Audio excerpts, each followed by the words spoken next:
क्या आपने कभी यह सुना है कि शुक्रवार के दिन भगवान भोलेनाथ की एक ऐसी दिव्य कथा है जिसे सुनने भर से जीवन के सारे दुख स्वयं मिट जाएं? दर्शक बंधु, आज शुक्रवार का यह दिव्य और मंगलमय दिन भगवान भोलेनाथ की महिमा का स्मरण करने के लिए सबसे शुभ माना गया है। कहते हैं, जिस घर में शुक्रवार के दिन शिव जी का नाम लिया जाए, वहां अदृश्य रूप से एक ऐसी सकारात्मक ऊर्जा उतरती है जो मनुष्य के जीवन में फैले दुख, कष्ट और बाधाओं को धीरे धीरे पिघला देती है। भगवान भोलेनाथ का स्वभाव ही निराला है। वे न दिखावा चाहते हैं, न महंगी पूजा, न कोई बड़ा यज्ञ, बस सच्ची श्रद्धा और मन का सौम्य भाव। और जब भक्त का हृदय सच्चा होता है तो शिव जी उसकी एक छोटी सी पुकार सुनकर भी तुरंत कृपा बरसाते हैं। इसीलिए उन्हें भोलेनाथ कहा जाता है, क्योंकि वे अपने भक्तों की भक्ति पर कभी संदेह नहीं करते। और आशुतोष इसलिए क्योंकि वे बहुत ही कम समय में प्रसन्न होकर मनचाहा वरदान दे देते हैं। दर्शक बंधु, आज आप जिस पावन कथा को सुनने जा रहे हैं वह केवल एक धार्मिक कथा नहीं है।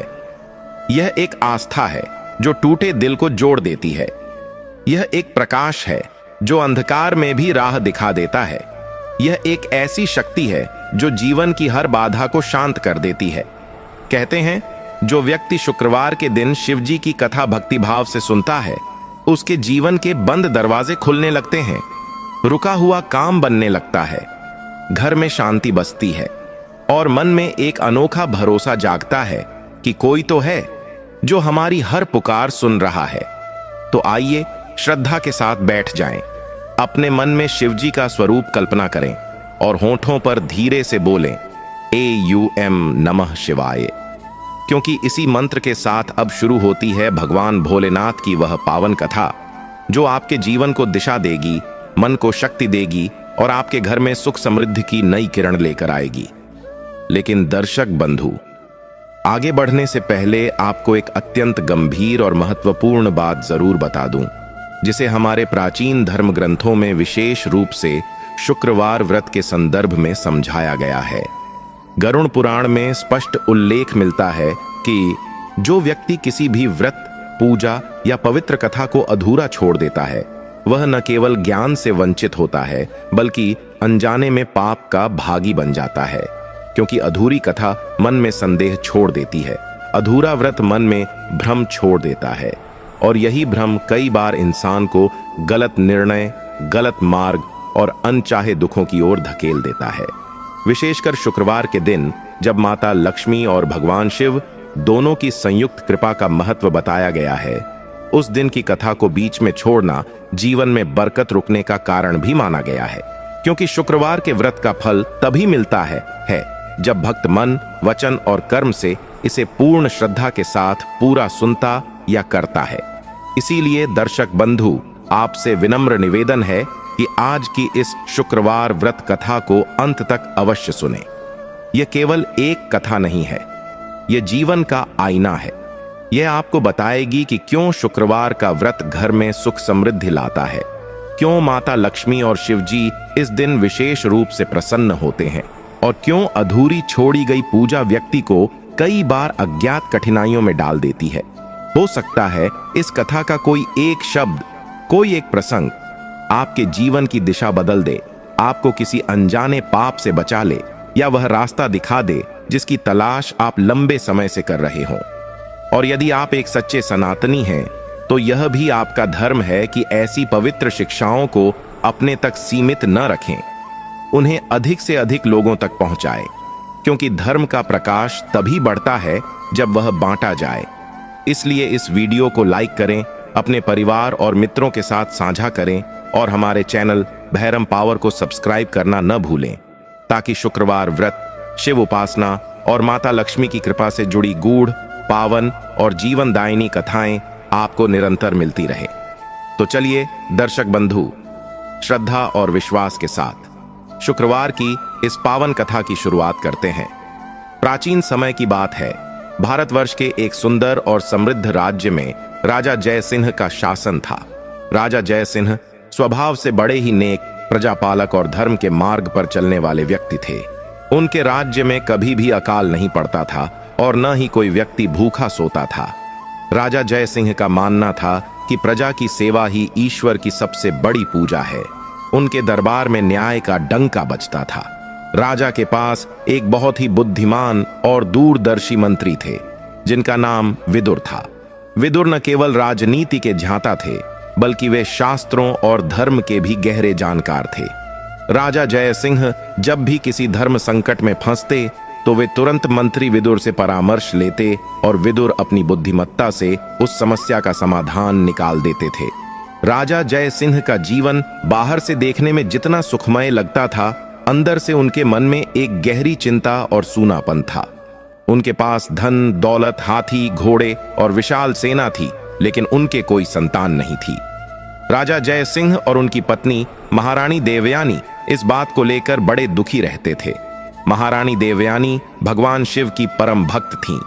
वे हर सोमवार और शुक्रवार को भोलेनाथ का विशेष पूजन करती थीं और केवल एक ही प्रार्थना करती थीं कि उनके राज्य को एक उत्तराधिकारी मिल जाए।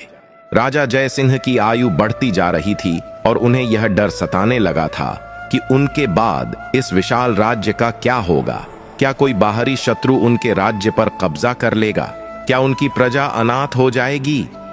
एक दिन राजा जय सिंह ने अपने मन की व्यथा मंत्री विदुर को बताई। विदुर ने राजा की बात शांति से सुनी और कहा, हे राजन, आप निराश न हो। महादेव की कृपा से असंभव भी संभव हो जाता है। हमारे राज्य के उत्तर में स्थित घने वनों में एक सिद्ध महात्मा रहते हैं जो भगवान शिव के अनन्य भक्त हैं। हमें उनके पास जाकर अपनी समस्या बतानी चाहिए। मुझे विश्वास है कि भोलेनाथ कोई न कोई रास्ता अवश्य निकालेंगे। राजा जय सिंह को विदुर की बात में आशा की किरण दिखाई दी। अगले ही दिन राजा जय सिंह महारानी देवयानी और मंत्री विदुर के साथ उस वन की ओर निकल पड़े।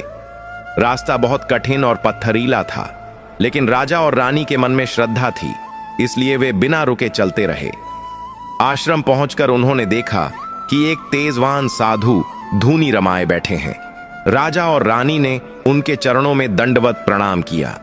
साधु ने अपनी आंखें खोलीं और राजा के चेहरे पर छिपे दुख को पढ़ लिया। बिना राजा के कुछ कहे ही साधु बोले, राजन, मैं तुम्हारे मन की पीड़ा जानता हूं। तुम संतान सुख से वंचित हो, लेकिन चिंता मत करो। भगवान भोलेनाथ ने तुम्हारी और महारानी की भक्ति स्वीकार कर ली है।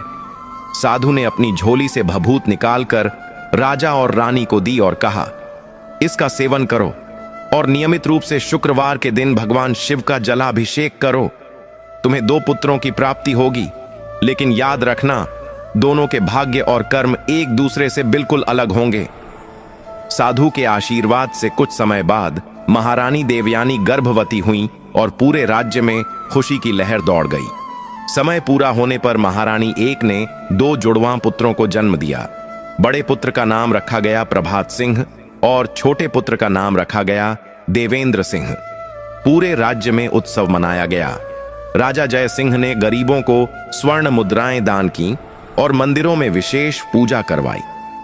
राजा को लगा कि अब उनके जीवन के सारे दुख समाप्त हो गए हैं, लेकिन उन्हें साधु की वह बात याद नहीं रही कि दोनों पुत्रों के कर्म अलग होंगे। समय बीतता गया और दोनों राजकुमार बड़े होने लगे। बचपन से ही दोनों के स्वभाव में जमीन और आसमान का अंतर दिखाई देने लगा। प्रभात सिंह स्वभाव से बहुत ही शांत, विनम्र और धर्म में रुचि लेने वाला बालक था। वह सुबह जल्दी उठता, माता पिता के चरण स्पर्श करता और मंत्री विदुर के पास बैठकर राजकाज और धर्म की बातें सीखता। उसकी वाणी में मिठास थी और वह सेवकों से भी आदर से बात करता था। दूसरी ओर देवेंद्र सिंह स्वभाव से उग्र, जिद्दी और अभिमानी था। उसे अपनी राजसी ठाठ बाट का बहुत घमंड था। वह बात बात पर सेवकों को दंड देता और अपनी शक्ति का प्रदर्शन करने में उसे आनंद आता था। एक बार की बात है, जब दोनों राजकुमार लगभग 10 वर्ष के थे, वे बगीचे में खेल रहे थे। प्रभात सिंह फूलों को निहार रहा था और तितलियों को उड़ता देख खुश हो रहा था। तभी देवेंद्र सिंह ने एक गुलेल उठाई और एक पक्षी को निशाना बनाकर मार दिया। पक्षी तड़प कर नीचे गिर पड़ा। प्रभात सिंह दौड़कर उस पक्षी के पास गया और उसे अपनी हथेलियों में उठा लिया। उसकी आंखों में आंसू आ गए। उसने देवेंद्र से कहा, भैया, तुमने इस निर्दोष पक्षी को क्यों मारा? इसे कितनी पीड़ा हो रही है। देवेंद्र सिंह जोर से हंसा और बोला, अरे प्रभात, तुम बहुत डरपोक हो। हम क्षत्रिय हैं, शिकार करना हमारा धर्म है। यह तो बस एक खेल था। प्रभात सिंह ने तुरंत उस पक्षी का उपचार किया और उसे पानी पिलाया। यह छोटी सी घटना मंत्री विदुर दूर से देख रहे थे। उनके माथे पर चिंता की लकीरें उभर आईं। उन्होंने राजा जय सिंह को यह बात बताई। राजा जय सिंह ने देवेंद्र सिंह को बुलाया और उसे समझाने की कोशिश की, लेकिन देवेंद्र पर किसी बात का असर नहीं हुआ। उसे लगता था कि वह राजा का बेटा है, इसलिए वह कुछ भी कर सकता है। जैसे जैसे वे किशोरावस्था की ओर बढ़े, यह अंतर और गहरा होता गया। प्रभात सिंह प्रजा के बीच लोकप्रिय होने लगा। लोग उसे अपना भावी राजा मानने लगे थे, क्योंकि वह उनके दुख दर्द में खड़ा रहता था। वहीं देवेंद्र सिंह अपने ही दोस्तों की एक टोली बनाकर शिकार, मदिरा और जुए की लत में पड़ने लगा था। राजा जय सिंह अब बूढ़े हो चले थे। उनके मन में अब उत्तराधिकार की चिंता सताने लगी थी।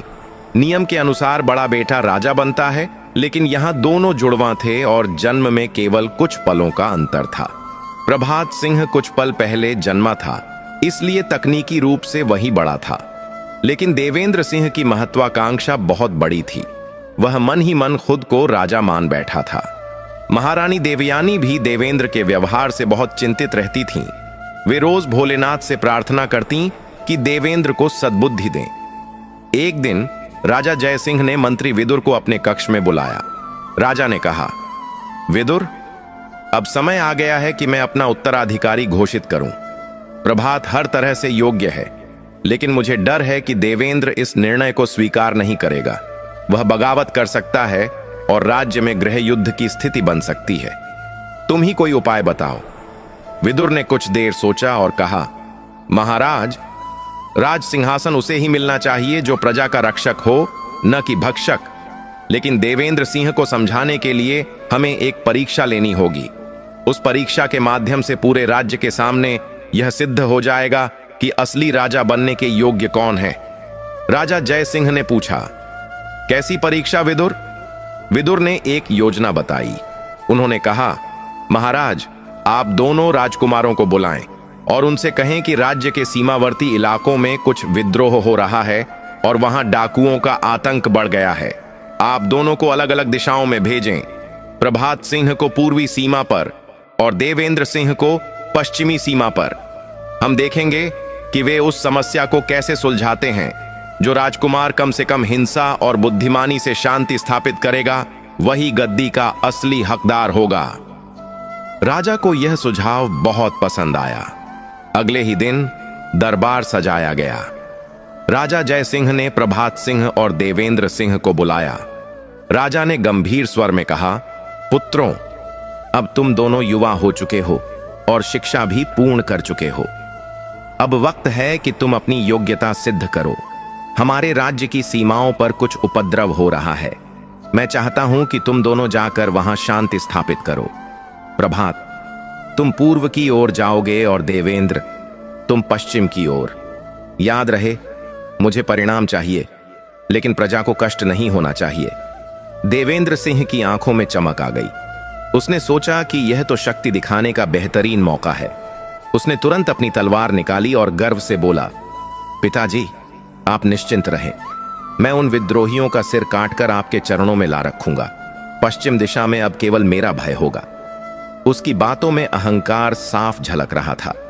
वहीं प्रभात सिंह ने विनम्रता से सिर झुकाया और कहा, पिताजी, मैं आपकी आज्ञा का पालन करूंगा। मेरा प्रयास रहेगा कि बिना रक्त बहाए वहां के लोगों की समस्याओं को समझूं और शांति स्थापित करूं। दोनों राजकुमार अपनी अपनी सेना की एक छोटी टुकड़ी लेकर निकल पड़े। देवेंद्र सिंह अपने साथ राज्य के सबसे क्रूर सैनिकों को ले गया, जबकि प्रभात सिंह ने अपने साथ कुछ अनुभवी और धैर्यवान सैनिकों को चुना। साथ ही प्रभात सिंह ने मंत्री विदुर से कुछ धन और अनाज भी ले लिया, यह सोचकर कि शायद वहां के लोगों को इसकी जरूरत हो। यात्रा शुरू हुई। देवेंद्र सिंह का काफिला जिस गांव से गुजरता, वहां के लोग डर के मारे अपने घरों के दरवाजे बंद कर लेते। उसके सैनिक खेतों को रौंदते हुए और लोगों को डराते हुए आगे बढ़ रहे थे। देवेंद्र को इसमें बड़ा आनंद आ रहा था। उसे लग रहा था कि यही राजसी ठाठ है। दूसरी ओर प्रभात सिंह का काफिला बहुत शांति से आगे बढ़ रहा था। रास्ते में जहां भी रात होती, प्रभात सिंह गांव के मुखिया से मिलता, उनकी समस्याओं को सुनता और सैनिकों को सख्त निर्देश देता कि किसी भी ग्रामवासी को कोई परेशानी न हो। लोग प्रभात सिंह के व्यवहार को देखकर चकित थे। उन्हें विश्वास ही नहीं हो रहा था कि यह कोई राजकुमार है। वे उसे आशीर्वाद देते। देवेंद्र सिंह जब पश्चिमी सीमा पर पहुंचा तो उसने देखा कि वहां के कुछ कबीले राज्य के नियमों का पालन नहीं कर रहे थे। उसने बिना किसी बातचीत के, बिना कारण जाने सीधे आक्रमण का आदेश दे दिया। उसके सैनिकों ने कबीले की बस्ती में आग लगा दी। चीख पुकार मच गई। बच्चे रोने लगे, महिलाएं भागने लगीं। कबीले के लोगों ने भी हथियार उठा लिए। एक भीषण लड़ाई शुरू हो गई। देवेंद्र सिंह अपनी तलवार से लोगों को काट रहा था। उसे लगा कि वह जीत रहा है, लेकिन उसे यह नहीं पता था कि उसने उन लोगों के मन में अपने लिए और राजा के लिए नफरत का बीज बो दिया है। वह विद्रोह को दबा नहीं रहा था, बल्कि उसे और भड़का रहा था। वहीं पूर्वी सीमा पर पहुंचकर प्रभात सिंह ने देखा कि वहां के लोग डाकू नहीं थे, बल्कि अकाल के सताए हुए किसान थे, जिन्होंने भूख से तंग आकर हथियार उठाए थे। उन्होंने राजा के गोदामों को लूटना शुरू कर दिया था। प्रभात सिंह ने अपने सैनिकों को पीछे रहने का आदेश दिया और वह अकेला बिना हथियार के उन लोगों के बीच गया। पहले तो लोग उसे देखकर डर गए, लेकिन प्रभात सिंह ने हाथ जोड़कर कहा, मेरे भाइयों, मैं आपसे लड़ने नहीं, आपकी बात सुनने आया हूं। मुझे बताओ कि आपको हथियार क्यों उठाने पड़े। उसके शांत व्यवहार ने लोगों का गुस्सा ठंडा कर दिया। उनके मुखिया ने आगे आकर अपनी व्यथा सुनाई कि कैसे सूखा पड़ने के कारण उनकी फसलें बर्बाद हो गईं और स्थानीय अधिकारियों ने फिर भी उनसे कर, टैक्स मांगा। प्रभात सिंह की आंखों में करुणा भर आई। उसने तुरंत अपने साथ लाए हुए अनाज और धन को उन लोगों में बांटने का आदेश दिया। उसने भ्रष्ट अधिकारियों को दंडित किया और वचन दिया कि राजा जय सिंह तक उनकी बात पहुंचाई जाएगी और उनका कर्ज माफ कर दिया जाएगा। जो लोग कल तक विद्रोही थे, वे आज प्रभात सिंह की जय जयकार कर रहे थे। बिना एक भी बूंद खून बहाए प्रभात सिंह ने वहां शांति स्थापित कर दी थी। कुछ हफ्तों बाद दोनों राजकुमार राजधानी लौटे। देवेंद्र सिंह अपने साथ कई कटे हुए सिर और लूट का सामान लेकर आया था। वह बहुत खुश था और उसे लग रहा था कि गद्दी उसी की है। प्रभात सिंह खाली हाथ लौटा था, लेकिन उसके साथ वहां की प्रजा का प्रेम और आशीर्वाद था। दरबार में दोनों ने अपना अपना वृत्तांत सुनाया। देवेंद्र ने अपनी वीरता का बखान किया कि कैसे उसने सबको मार भगाया। राजा जय सिंह का चेहरा यह सुनकर कठोर हो गया। फिर प्रभात सिंह ने बताया कि उसने कैसे समस्या की जड़ को समझा और उसका समाधान किया। मंत्री विदुर ने मुस्कुराते हुए राजा की ओर देखा। पूरा दरबार समझ चुका था कि कौन योग्य है। राजा जय सिंह सिंहासन से उठे और उन्होंने घोषणा की, एक राजा का धर्म प्रजा को डराना नहीं, बल्कि उनके आंसू पोंछना है। देवेंद्र ने बल का प्रयोग करके राज्य के दुश्मन बढ़ाए हैं, जबकि प्रभात ने प्रेम से शत्रुओं को भी मित्र बना लिया है। इसलिए मैं प्रभात सिंह को युवराज घोषित करता हूं। पूरा दरबार तालियों की गड़गड़ाहट से गूंज उठा। केवल एक व्यक्ति था जो जल रहा था। वह था देवेंद्र सिंह। उसका चेहरा क्रोध से लाल हो गया। भरे दरबार में उसका अपमान हुआ था। उसने अपनी मुट्ठियां भींच लीं और मन ही मन कसम खाई कि वह इसका बदला लेकर रहेगा। यहीं से शुरू हुई वह साजिश और नफरत की आग, जो आगे चलकर इस पवित्र कहानी का मुख्य आधार बनेगी। देवेंद्र सिंह वहां से पैर पटकता हुआ बाहर निकल गया। उसे अब केवल एक ही चीज दिखाई दे रही थी, प्रतिशोध। और इस प्रतिशोध की आग में वह किस हद तक गिर सकता था, इसका अंदाजा न तो राजा जय सिंह को था और न ही भोलेनाथ के भक्त प्रभात सिंह को। राजा को लगा कि उन्होंने सही निर्णय लिया है और अब सब ठीक हो जाएगा। लेकिन वे नहीं जानते थे कि देवेंद्र सिंह अब एक घायल नाग की तरह हो गया है। महल के मुख्य द्वार से बाहर निकलते ही क्रोध की आग में जलते हुए देवेंद्र सिंह को अंधेरे में खद्धा वह कपटी व्यक्ति दिखाई दिया। यह और कोई नहीं बल्कि राजा जय सिंह की सेना का ही एक भ्रष्ट और चालाक सेनापति मंगल सिंह था। मंगल सिंह पिछले कई वर्षों से राजा से द्वेष रखता था, क्योंकि राजा ने उसे उसके बुरे कर्मों के लिए दंडित किया था। वह बस ऐसे ही किसी मौके की ताक में था जब वह राज परिवार में फूट डाल सके। मंगल ने देवेंद्र को गुस्से में पैर पटकते हुए आते देखा तो वह कुटिलता से मुस्कुराया। वह छाया से बाहर निकला और देवेंद्र के सामने झुककर बोला, युवराज की जय हो। लेकिन आपके चेहरे पर यह क्रोध और निराशा क्यों? आज तो दरबार में आपके राजा बनने की घोषणा होनी चाहिए थी। क्या महाराज ने आपके साथ न्याय नहीं किया? देवेंद्र ने मंगल को घूर कर देखा और दांत पीसते हुए कहा, न्याय? पिताजी ने मेरे साथ घोर अन्याय किया है मंगल। उन्होंने उस डरपोक प्रभात को युवराज घोषित कर दिया है, केवल इसलिए कि उसने वहां जाकर अनाज बांटा और मैंने तलवार चलाई। क्या एक क्षत्रिय का धर्म युद्ध करना नहीं है? मंगल ने आग में घी डालने का काम किया। वह धीमे स्वर में बोला, यह तो घोर अनर्थ है युवराज। आप बड्ढे हैं, बलवान हैं और असली राजा के गुण आप में हैं। प्रभात तो साधु है, वह राज गद्दी पर बैठकर राज्य को बर्बाद कर देगा। और सोचिए, कल जब प्रभात राजा बन जाएगा तो आपको जीवन भर उसके सामने सिर झुकाकर खद्धा रहना पड़ेगा। क्या आपकी तलवार यह अपमान सह पाएगी? देवेंद्र चिल्लाया, नहीं, मैं ऐसा कभी नहीं होने दूंगा। लेकिन मैं कर भी क्या सकता हूं? पिताजी का निर्णय अंतिम है। मंगल देवेंद्र के करीब आया और उसके कान में फुसफुसाया, निर्णय बदला जा सकता है युवराज, यदि प्रभात कल का सूरज ही न देख पाए। देवेंद्र चौंक गया। उसने मंगल की आंखों में देखा। तुम्हारा मतलब क्या है? मैं अपने भाई को मार दूं? मंगल ने कहा, भाई नहीं, वह आपका शत्रु है जो आपके और आपके सिंहासन के बीच खदीदा है। सुनिए, कल शुक्रवार है। मुझे पता है कि राजकुमार प्रभात हर शुक्रवार को नगर के बाहर स्थित एकांत वाले शिव मंदिर में पूजा करने जाते हैं। वह स्थान जंगल के बीच है और वहां कोई आता जाता नहीं है। मैं अपने कुछ भरोसेमंद और खूंखार आदमियों को वहां पहले से छिपा दूंगा। आपको बस इतना करना है कि प्रभात को अकेले वहां ले जाएं, बाकी काम मेरे आदमी कर देंगे। देवेंद्र का दिल जोर से ढकढका। एक पल के लिए उसका भाई का प्रेम जागा, लेकिन सिंहासन का लालच उस पर हावी हो गया। उसकी आंखों में एक भयानक चमक आ गई। उसने मंगल से कहा, योजना पक्की है। कल सुबह मैं प्रभात को लेकर वहां आऊंगा, लेकिन याद रखना, काम पक्का होना चाहिए, उसका बचना नामुमकिन होना चाहिए। मंगल ने कुटिल हंसी के साथ कहा, आप निश्चिंत रहें भावी महाराज। कल का सूर्योदय प्रभात सिंह का आखिरी सूर्योदय होगा। पूरी रात देवेंद्र करवटें बदलता रहा। सुबह होते ही उसने अपने चेहरे पर झूठे पश्चाताप का मुखौटा पहन लिया। वह सीधा प्रभात सिंह के कक्ष में 10 बजे पहुंचा। गया।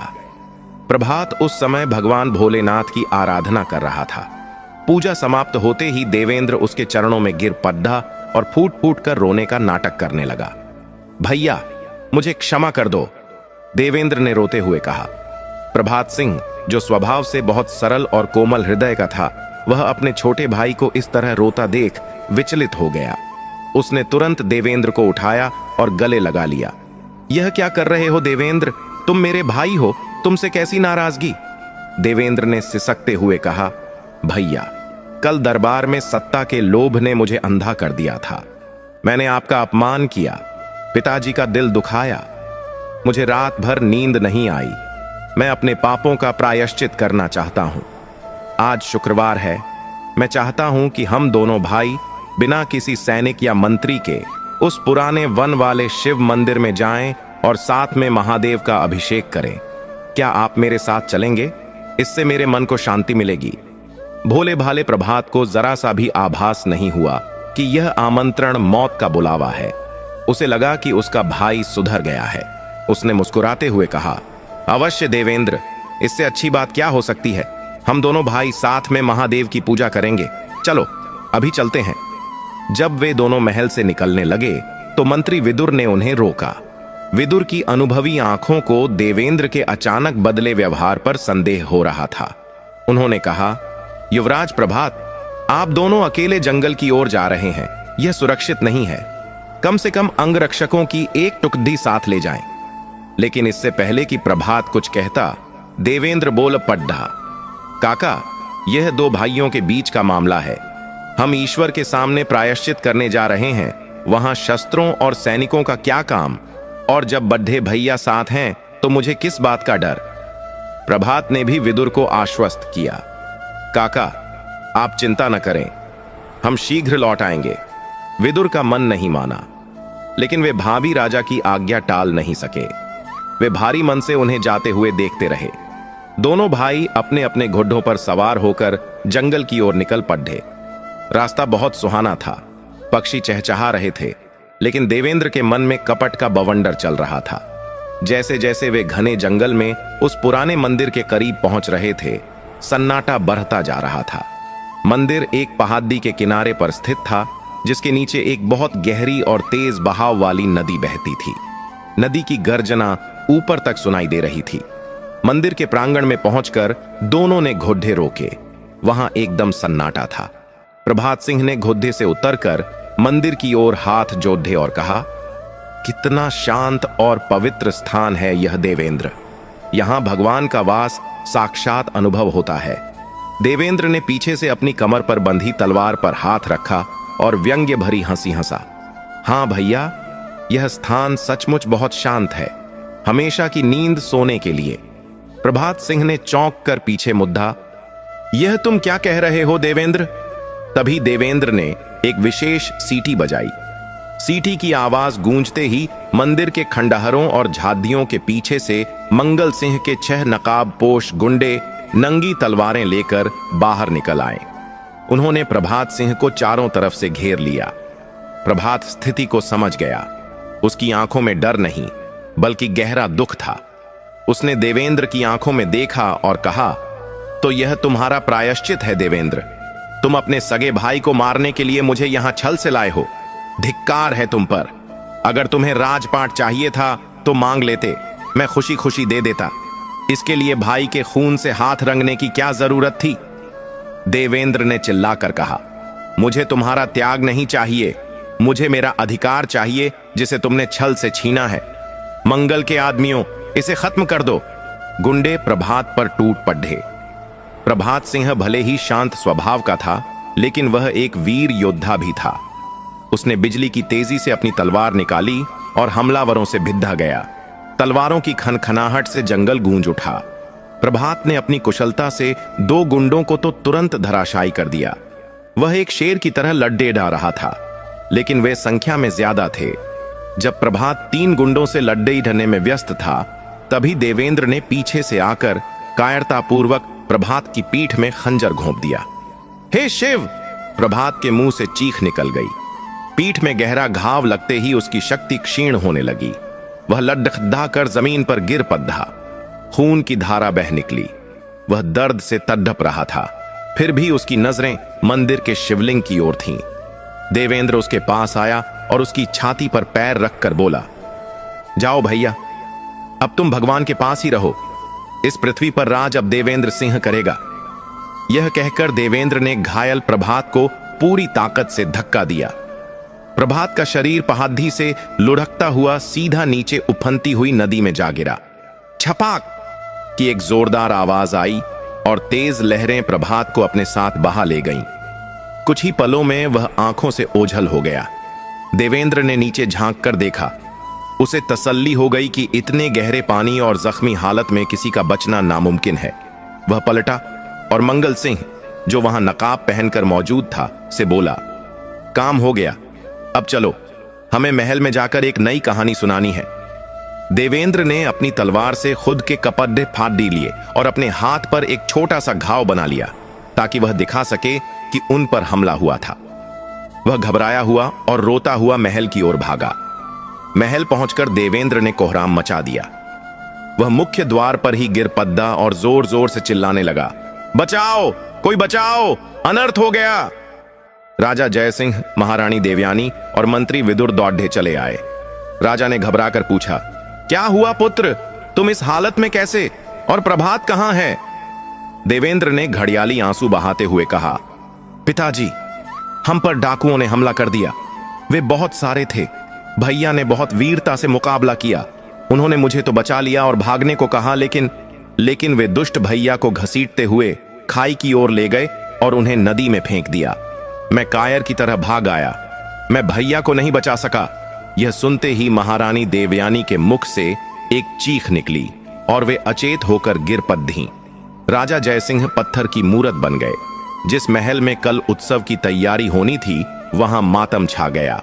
मंत्री विदुर की तीखी नजरें देवेंद्र के चेहरे को पढ़ रही थीं। उन्हें इस कहानी पर विश्वास नहीं हो रहा था, लेकिन बिना सबूत के वे कुछ बोल नहीं सकते थे।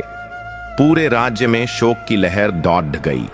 प्रजा रो रही थी कि उनका प्रिय राजकुमार अब नहीं रहा। उधर देवेंद्र मन ही मन अपनी जीत पर मुस्कुरा रहा था। उसे लगा कि अब उसका रास्ता साफ है, लेकिन वह मूर्ख यह नहीं जानता था कि जिसे नदी में फेंका गया है वह भोलेनाथ का भक्त है। और कहते हैं, जाको राखे साइयां, मार सके न कोय। नदी की लहरें प्रभात के अचेत शरीर को हिचकोले दे रही थीं। पहाड़ी से गिरने के बाद प्रभात सिंह का शरीर किसी सूखे पत्ते की तरह हवा में लहराता हुआ सीधा उफनती हुई नदी के ठंडे पानी में जा गिरा। छपाक की आवाज के साथ वह पानी की गहराइयों में समा गया। नदी का बहाव इतना तेज था कि बड़े बड़े पत्थर भी अपनी जगह से हिल रहे थे। प्रभात की पीठ में गहरा घाव था, जिससे लगातार खून बह रहा था। ठंडा पानी घाव पर लगते ही शरीर में हजार सुइयों जैसी चुभन पैदा कर रहा था, लेकिन प्रभात का शरीर लगभग सुन्न पड्डी एच चुका था। लहरें उसे कभी ऊपर फेंकती तो कभी नीचे पटकर देती। उसकी सांसें उखड़ रही थीं, फेफड़ों में पानी भरने लगा था। मृत्यु उसे अपनी आगोश में लेने के लिए तैयार थी। चेतना जाते जाते प्रभात के मन में केवल एक ही छवि उभरी, भगवान भोलेनाथ का शांत स्वरूप। अचेत अवस्था में भी उसके मन ने पुकारा, हे महादेव, यदि मेरा जीवन यही समाप्त होना लिखा है तो मुझे स्वीकार करें, और यदि मेरा कोई कर्तव्य शेष है तो मेरी रक्षा करें। शायद शुक्रवार के दिन सुनी गई उस पुकार में इतनी शक्ति थी कि चमत्कार हो गया। नदी की तेज धारा उसे बहाकर राज्य की सीमा से बहुत दूर घने जंगलों के बीच ले गई। वहां नदी का एक मोड़ था जहां पानी की रफ्तार थोड़ी कम थी और किनारे पर बड़े बड़े पेड़ों की जड़ें पानी के अंदर तक फैली हुई थीं। प्रभात का बेजान शरीर बहते हुए एक विशाल बरगद के पेड़ की लटकती हुई जड़ों में जाकर फंस गया। अगर वह जड़ें वहां न होती तो शायद वह आगे जाकर किसी चट्टान से टकराकर खत्म हो जाता या किसी मगरमच्छ का भोजन बन जाता। उसका सिर पानी से थोड़ा ऊपर रह गया, जिससे उसे थोड़ी हवा मिल सकी, लेकिन उसका बाकी शरीर पानी में ही डूबा रहा। रात का अंधेरा गहराता गया और जंगल के हिंसक जानवरों की आवाजें गूंजने लगीं। वह पूरी रात उसी अवस्था में मौत और जिंदगी के बीच झूलता रहा। अगली सुबह सूर्य की पहली किरण के साथ जंगल में हलचल शुरू हुई। यह इलाका भील जनजाति का था, जो राज्य के कानूनों से दूर अपनी अलग दुनिया में रहते थे। वे लोग बहुत ही भोले और प्रकृति प्रेमी थे। उसी कबीले का एक बुजुर्ग व्यक्ति, जिसका नाम बाबा भीमा था, अपनी पोती कजरी के साथ नदी किनारे लकड़ियां और जड़ी बूटियां इकट्ठा करने आया था। बाबा भीमा की नजर अचानक नदी के किनारे फंसी हुई एक लाल रंग की वस्तु पर पड़ी। उन्होंने ध्यान से देखा तो चौंक गए।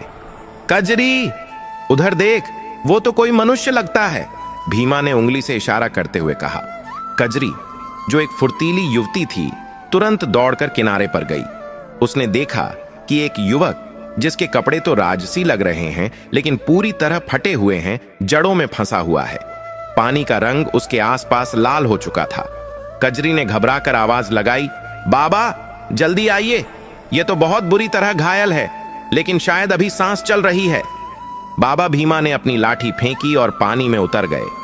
उन्होंने और कजरी ने मिलकर बड़ी मुश्किल से प्रभात के भारी शरीर को पानी से बाहर निकाला और सूखी रेत पर लिटाया।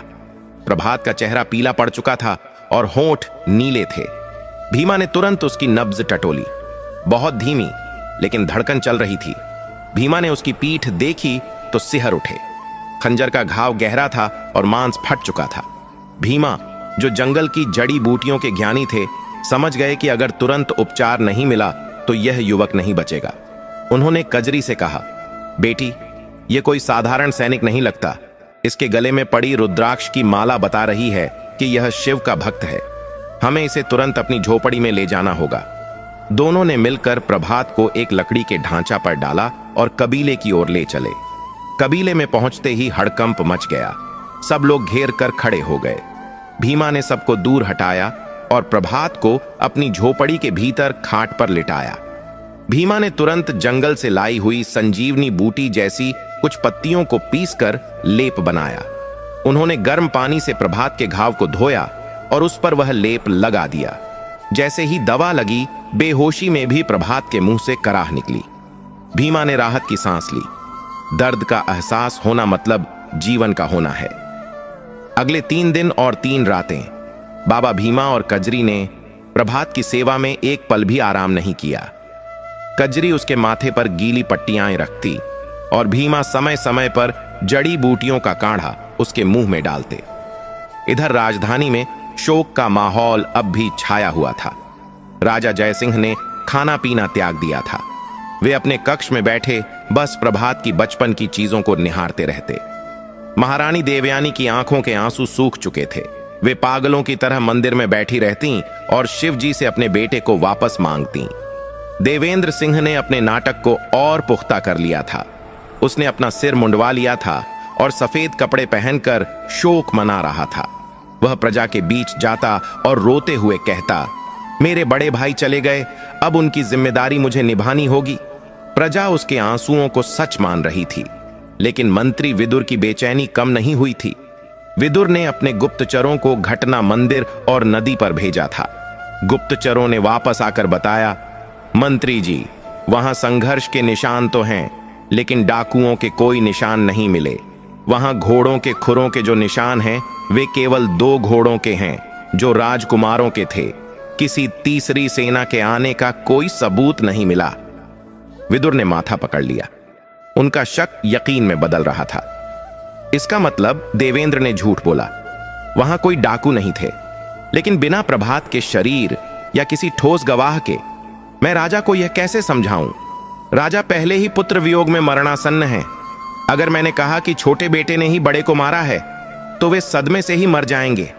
विदुर ने निर्णय लिया कि वे सही समय की प्रतीक्षा करेंगे और सबूत जुटाएंगे। उधर जंगल में चौथे दिन की सुबह प्रभात के शरीर में हरकत हुई। सूरज की किरणें झोपड़ी के छप्पर से छनकर उसके चेहरे पर पड़ रही थीं। प्रभात ने धीरे धीरे अपनी भारी पलकें खोलीं। उसे सब कुछ धुंधला दिखाई दे रहा था। उसे लगा कि वह शायद मर चुका है और यह स्वर्ग है। लेकिन तभी उसके कानों में पक्षियों की चहचहाहट और किसी के बात करने की आवाज आई। उसने उठने की कोशिश की, लेकिन पीठ में हुए तेज दर्द ने उसे वापस बिस्तर पर पटक दिया। आ! उसके मुंह से चीख निकल गई। आवाज सुनते ही कजरी दौड़कर अंदर आई। उसके हाथ में पानी का लोटा था। उसने खुशी से कहा, बाबा, बाबा, ये होश में आ गए? भीमा भी जल्दी से अंदर आए। प्रभात ने घबराई हुई नजरों से उन दोनों को देखा। उसका गला सूखा हुआ था। उसने धीमी आवाज में पूछा, मैं कहां हूं और आप लोग कौन हैं? भीमा ने प्यार से उसके सिर पर हाथ फेरा और कहा, घबराओ मत बेटे, तुम सुरक्षित हो। तुम भील कबीले में हो। हमें तुम नदी किनारे अधमरी हालत में मिले थे। महाकाल की कृपा है कि तुम बच गए। वह घाव बहुत गहरा था। घाव शब्द सुनते ही प्रभात के दिमाग में बिजली कौंध गई। यादें किसी आंधी की तरह वापस लौटीं। शुक्रवार का दिन, नीलकंठ मंदिर, देवेंद्र का झूठ, वह नफरत भरी हंसी और पीठ में घोंपा गया खंजर। देवेंद्र! प्रभात ने दांत पीसते हुए यह नाम बुदबुदाया। उसकी आंखों में जो अभी तक कृतज्ञता थी, अब वहां क्रोध की ज्वाला धधक उठी। जिसे वह भाई मानता था, जिसके लिए वह जान दे सकता था, उसी ने पीठ पीछे वार किया। प्रभात की मुट्ठियां भींच गईं। उसे शारीरिक दर्द से ज्यादा मानसिक वेदना हो रही थी। उसकी आंखों से आंसू बह निकले। भीमा ने देखा कि युवक बहुत परेशान है। उन्होंने पानी का लोटा उसके होठों से लगाया और कहा, बेटे, पानी पी लो। अतीत को याद करके अपना खून मत जलाओ। जो बीत गया उसे तुम बदल नहीं सकते, लेकिन जो आने वाला कल है वह तुम्हारे हाथ में है।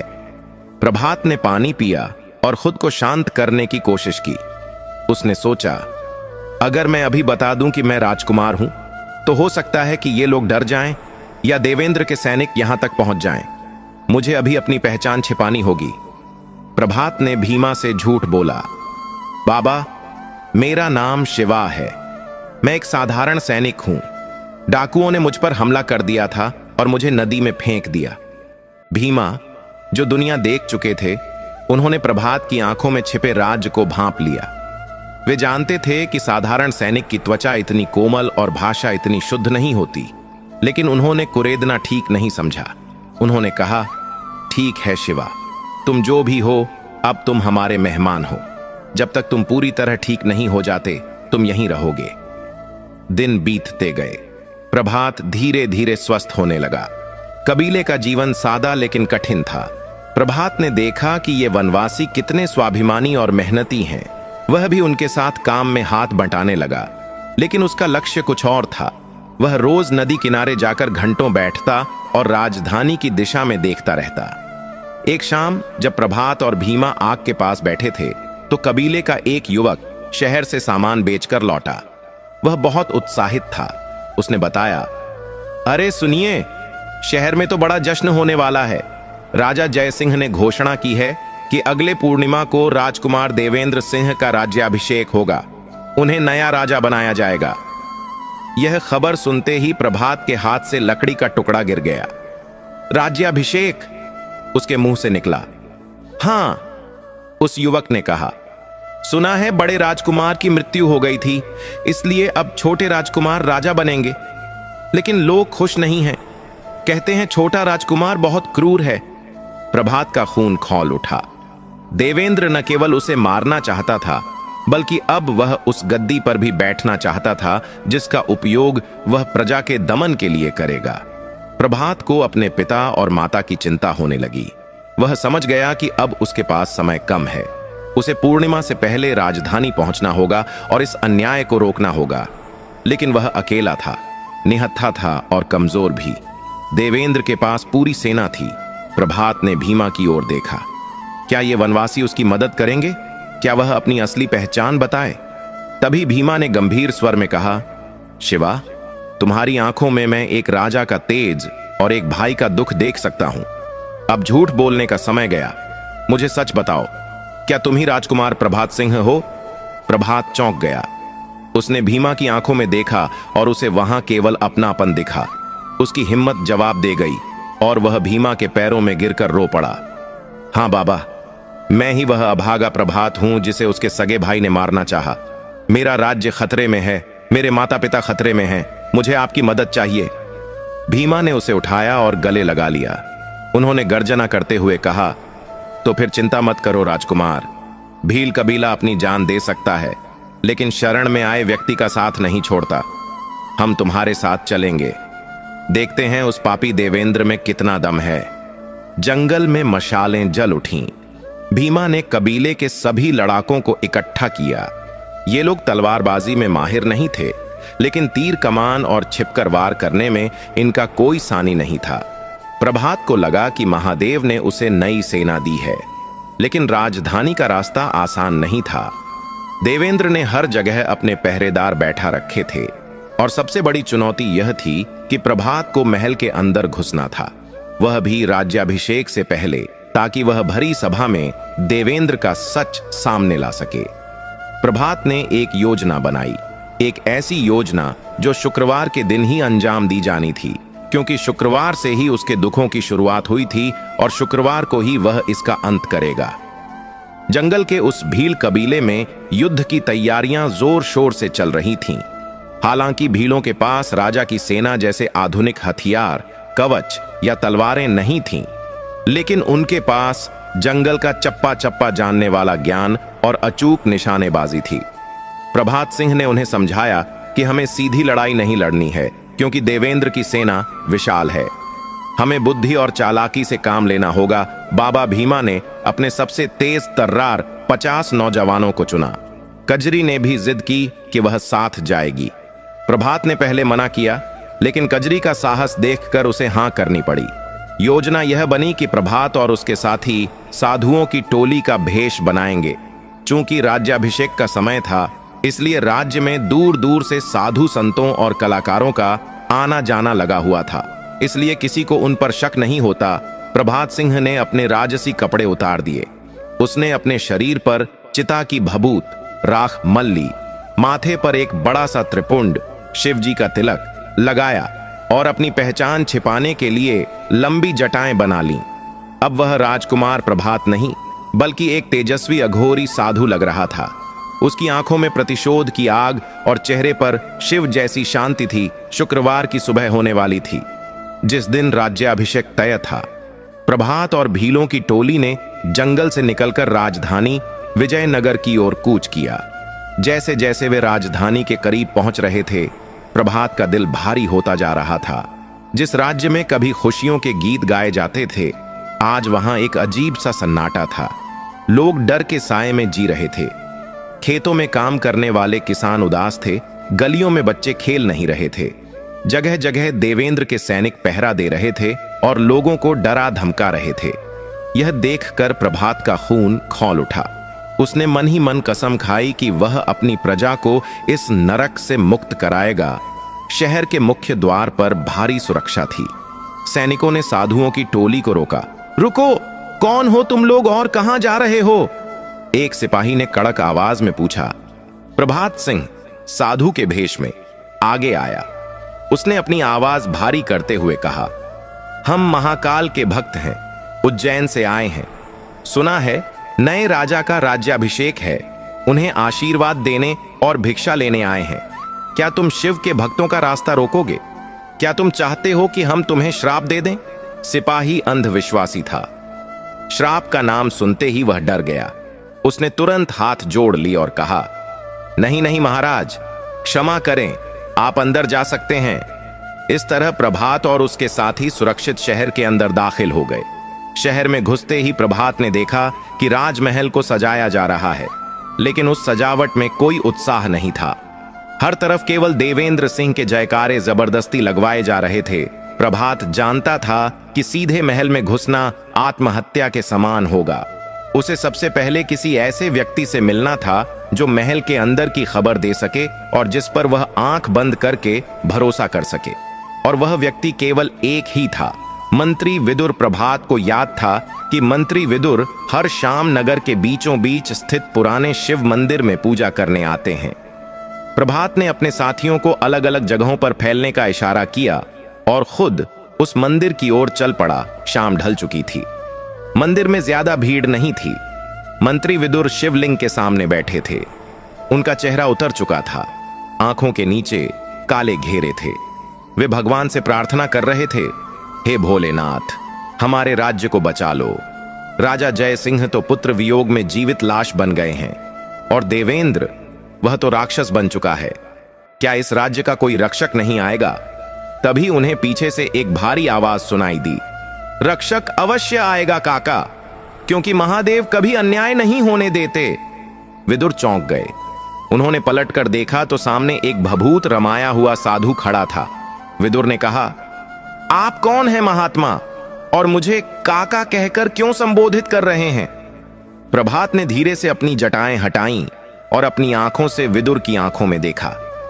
क्या आपने अपनी गोद में खेले हुए प्रभात को नहीं पहचाना काका? विदुर की आंखें फटी की फटी रह गईं।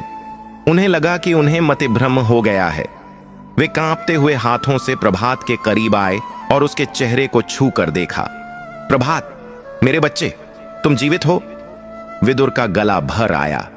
वे प्रभात के चरणों में गिरने ही वाले थे कि प्रभात ने उन्हें थाम लिया और अपने गले लगा लिया। विदुर फूट फूट कर रो पड़े। मैं जानता था, मेरा मन कहता था कि मेरा प्रभात इतनी आसानी से नहीं मर सकता, लेकिन देवेंद्र ने कहा था कि तुम नदी में। प्रभात ने विदुर को शांत कराया और उन्हें सारी घटना बताई। कैसे देवेंद्र ने धोखा दिया, कैसे उसे मारा गया और कैसे वनवासियों ने उसकी जान बचाई। यह सुनकर विदुर का शरीर क्रोध से कांपने लगा। उन्होंने कहा, वह नीच देवेंद्र, उसने अपने ही पिता और भाई के साथ ऐसा छल किया। महाराज जय सिंह को तो यह भी नहीं पता कि उनका बेटा उसका हत्यारा है। वे तो देवेंद्र को दुखी समझकर उसे ही गद्दी सौंप रहे हैं। प्रभात ने पूछा, पिताजी और मां कैसी हैं? विदुर ने सिर झुका लिया। महाराज तो बिस्तर पकड़ चुके हैं। उन्हें लगता है कि उनके पापों के कारण तुम्हारी मृत्यु हुई और महारानी देवयानी ने अन्न जल त्याग दिया है। अगर कल देवेंद्र का राज्याभिषेक हो गया तो शायद वे दोनों इस सदमे को बर्दाश्त न कर पाएं और प्राण त्याग दें। प्रभात ने मुट्ठी भींचते हुए कहा, ऐसा नहीं होगा काका, कल देवेंद्र राजा नहीं बनेगा, बल्कि कल उसके पापों का घड़ा फूटेगा। लेकिन मुझे महल के अंदर पहुंचने के लिए आपकी मदद चाहिए। विदुर ने अपनी आंखों के आंसू पोंछे और अब वे फिर से वही चतुर मंत्री बन गए। उन्होंने कहा, कल सुबह राज्याभिषेक का दरबार सजेगा। सुरक्षा बहुत कड़ी होगी। महल के सभी गुप्त रास्ते बंद कर दिए गए हैं, लेकिन एक रास्ता है जिसे देवेंद्र नहीं जानता। राजमहल के रसोई घर के नीचे से एक पुरानी सुरंग निकलती है जो सीधे नर्तकी कक्ष के पीछे खुलती है। मैं उस सुरंग का ताला खोल दूंगा।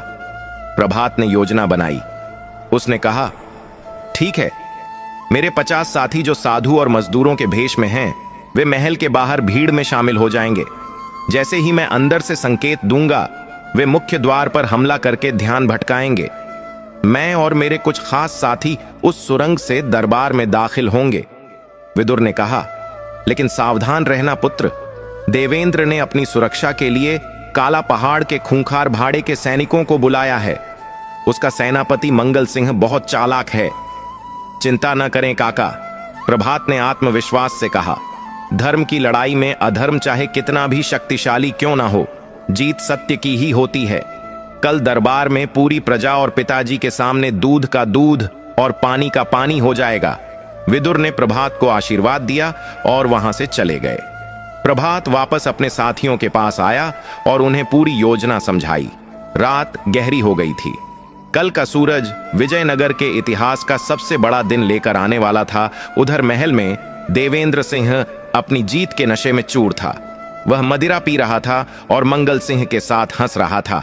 मंगल, कल मुकुट मेरे सिर पर होगा और एक बार मैं राजा बन गया तो सबसे पहले उस बुढ़े विदुर को काल कोठरी में डालूंगा। मुझे उसकी आंखों में अपने लिए नफरत दिखाई देती है। मंगल हंसा। महाराज, अब आपको किससे डरना? प्रभात मर चुका है, राजा जय सिंह मरने वाले हैं। यह पूरा राज्य अब आपकी जागीर है। देवेंद्र ने मदिरा का प्याला हवा में उठाया। हां, प्रभात का किस्सा खत्म। अब कोई नहीं आ सकता जो मेरे और इस सिंहासन के बीच दीवार बन सके। तभी अचानक एक तेज हवा का झोंका आया और महल के कक्ष में जल रही मशाल बुझ गई। देवेंद्र चौंक गया।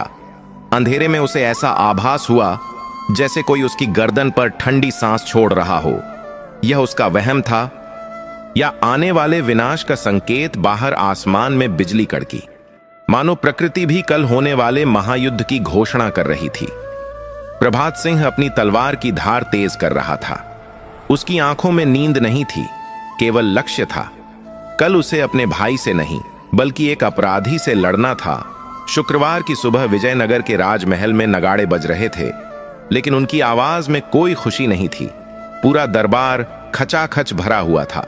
ऊंचे सिंहासन पर राजा जय सिंह और महारानी देवयानी बैठे थे। दोनों की आंखें पत्थराई हुई थीं, मानो शरीर वहां हो लेकिन आत्मा कहीं और। उनके ठीक सामने देवेंद्र सिंह खड़ा था, जिसने कीमती रेशमी वस्त्र और ढेर सारे आभूषण पहन रखे थे। उसके चेहरे पर विजय की कुटिल मुस्कान थी। राजपुरोहित ने मंत्रोच्चार शुरू किया।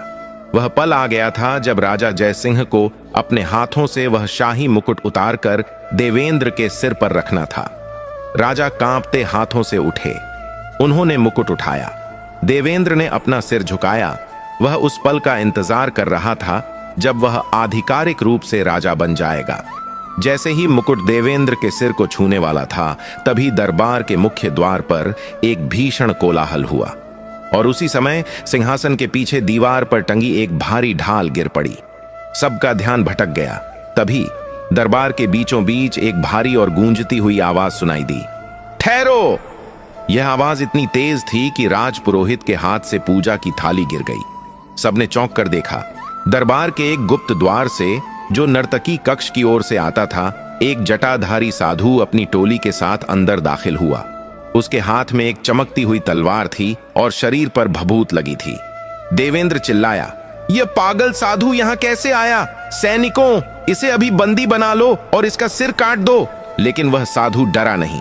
वह शेर की चाल चलता हुआ आगे बढ़ा और उसने जोर से कहा, अपनी तलवारों को म्यान में रखो सैनिकों। प्रभात! महारानी के मुंह से चीख निकली, मेरा बेटा जीवित है। देवेंद्र का चेहरा ऐसे सफेद पड़ गया जैसे किसी ने उसका सारा खून निचोड़ लिया हो। वह पीछे हटते हुए हकलाया, नहीं, यह नहीं हो सकता। तुम तो मर चुके थे। मैंने खुद तुम्हें नदी में। घबराहट में देवेंद्र के मुंह से सच निकल ही गया। प्रभात ने क्रोधित स्वर में कहा, हां देवेंद्र, तुमने मुझे मारने में कोई कसर नहीं छोड़ी थी। तुमने सगे भाई के पीठ में खंजर घोंपा, उसे नदी में फेंक दिया। लेकिन तुम भूल गए कि जिसे महाकाल रखना चाहें उसे काल भी नहीं मार सकता। प्रभात ने राजा जय सिंह की ओर देखा और कहा, पिताजी, यह देवेंद्र कोई रक्षक नहीं, भक्षक है। इसने सत्ता के लालच में मेरी हत्या का षड्यंत्र रचा और आपसे झूठ बोला कि डाकुओं ने हमला किया था, और इसमें इसका साथ दिया आपके सेनापति मंगल सिंह ने। प्रभात के इशारा करते ही भील योद्धाओं ने भीड़ में छिपे मंगल सिंह को दबोच लिया और उसे घसीटते हुए राजा के सामने पटक दिया। मंगल सिंह डर के मारे कांप रहा था। उसने तुरंत सब उगल दिया।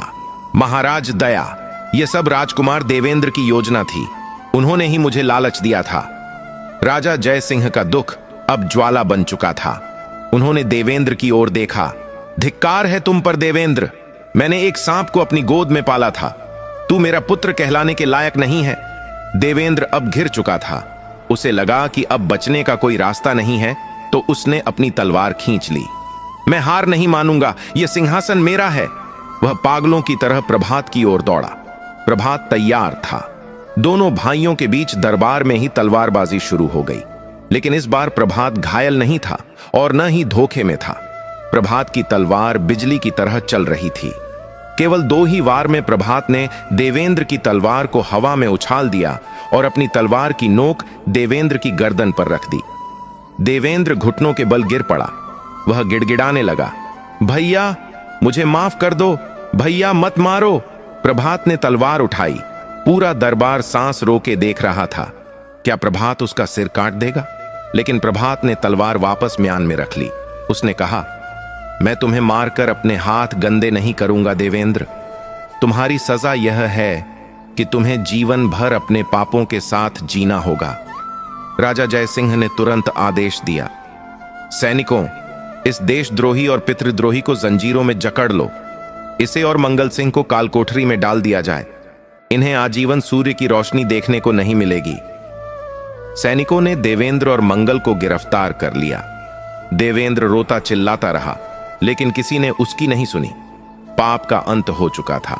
इसके बाद जो हुआ वह इतिहास बन गया। राजा जय सिंह ने प्रभात को गले लगाया और फूट फूट कर रोए, मुझे माफ कर देना पुत्र, मैं तुम्हें पहचान नहीं पाया।